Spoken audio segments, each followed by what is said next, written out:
It's amazing what the wind can do. And when you look at something like that, you realise the power of the atmosphere.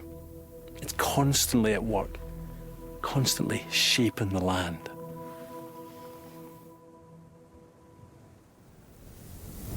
And this happens all over the planet. The winds shape the Earth's surface on a massive scale. Where the winds blow relentlessly from one direction, they can carve giant ridges. They're called yardangs. These are in Iran.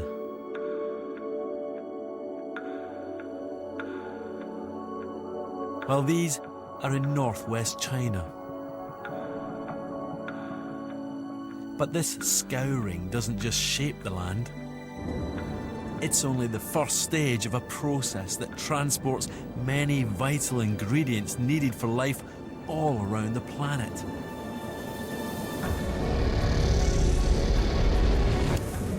When the wind kicks up in the Sahara Desert, huge volumes of sand and dust, rich in nutrients and minerals, are lifted into the air to be blown out across the Atlantic. Here, much of it falls into the sea, where the minerals fertilise the ocean. But some is carried on the wind all the way across the Atlantic to the Amazon rainforest of South America. In fact, a staggering 40 million tonnes of dust is transported from the Sahara to the Amazon every year.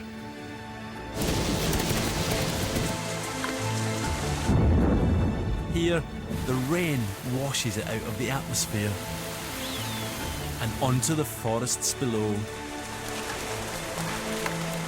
where it's a vital source of nutrients that keep the rainforest healthy.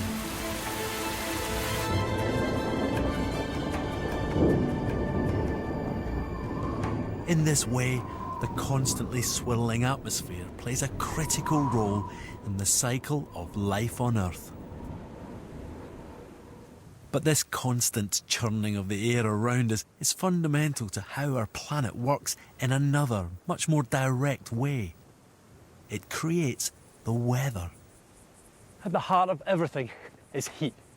All weather, from the gentlest breeze to the fiercest hurricane, is a result of heat moving in the atmosphere.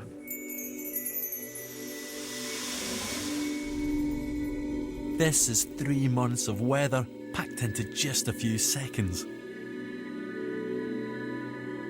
The clouds are generated by heat evaporating moisture from the oceans and the land.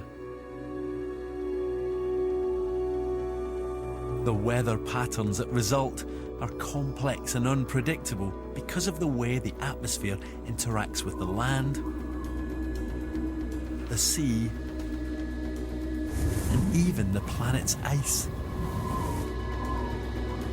To see the clash of these forces at their most extreme, I'm heading to South America.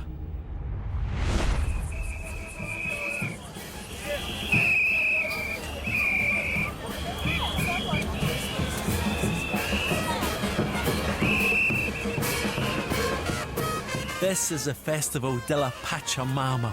It's a noisy celebration by villagers here in Purmamarca in Argentina. There's a serious business to this because this carnival is an offering. It's a request for a good harvest. And the god that they're pleading to is Pachamama, Mother Earth, controller of the weather.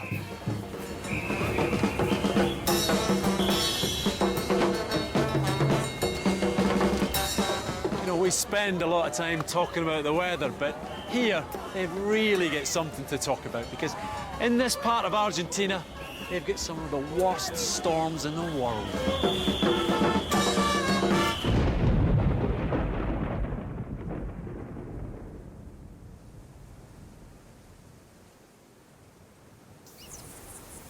Scientists work out where the stormiest places in the world are by counting the number of lightning strikes in a year. It might not look like it, but this region is at the top of the league tables. It seems curious that the storms should be so bad here. This is such a peaceful landscape right now. But when you know the clues to look for, this has got everything you need to brew a really rip-roaring storm.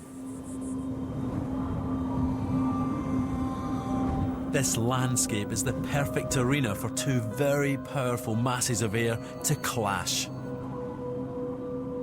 each with their own very different qualities.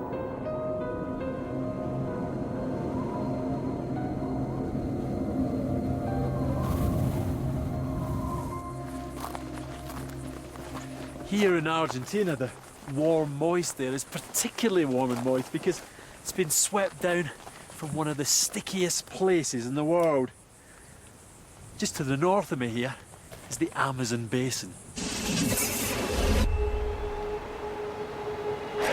And the cold air is particularly cold because it's been channeled up from the South Pole down there.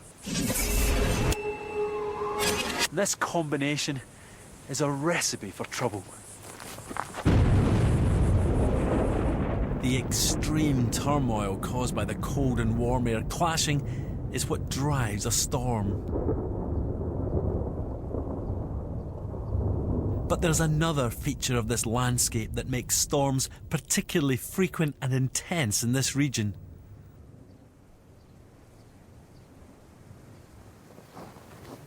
I'm in the foothills of one of the greatest mountain chains in the world, the Andes. These ramparts act as a kind of barrier, trapping this dangerous mixture of warm and cold air in the same place. And that thunder that you hear is because what's happening is as the cold and warm air masses mix, it's a clash of extremes. And this is the battleground.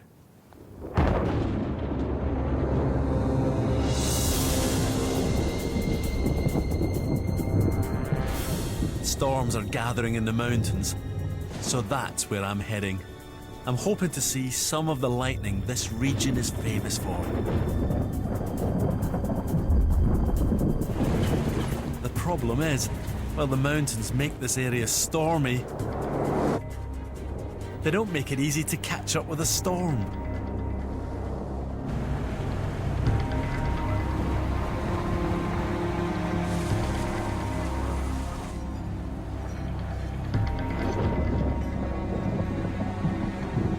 Right now, all I see is a black sky in front of me. It's just a wall of dark cloud and dust.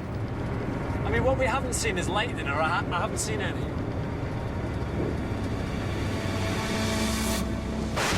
Look at that! I think I spoke too soon. It's quite beautiful, actually. The lightning is just the byproduct of the extreme air movements within the storm clouds. As the moist air rises, it cools and water particles freeze. Some become small ice crystals, others larger, slushy ice. These two different types of ice collide and become electrically charged. An electric field builds up until it becomes so strong it reaches for the earth below.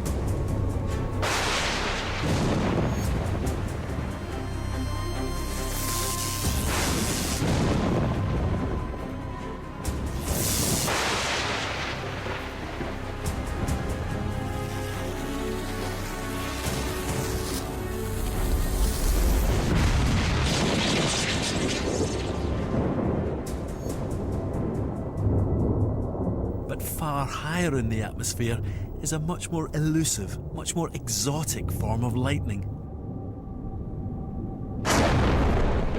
They're called sprites.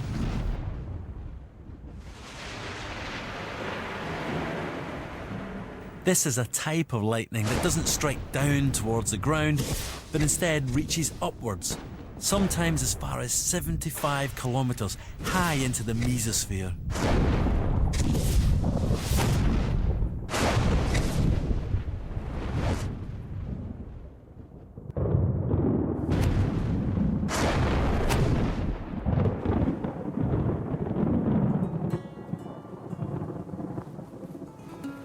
This part of Argentina is a place where storms are particularly intense, but around the globe, the atmosphere is constantly in turmoil. It's constantly churning with the clashes of cold and warm air masses.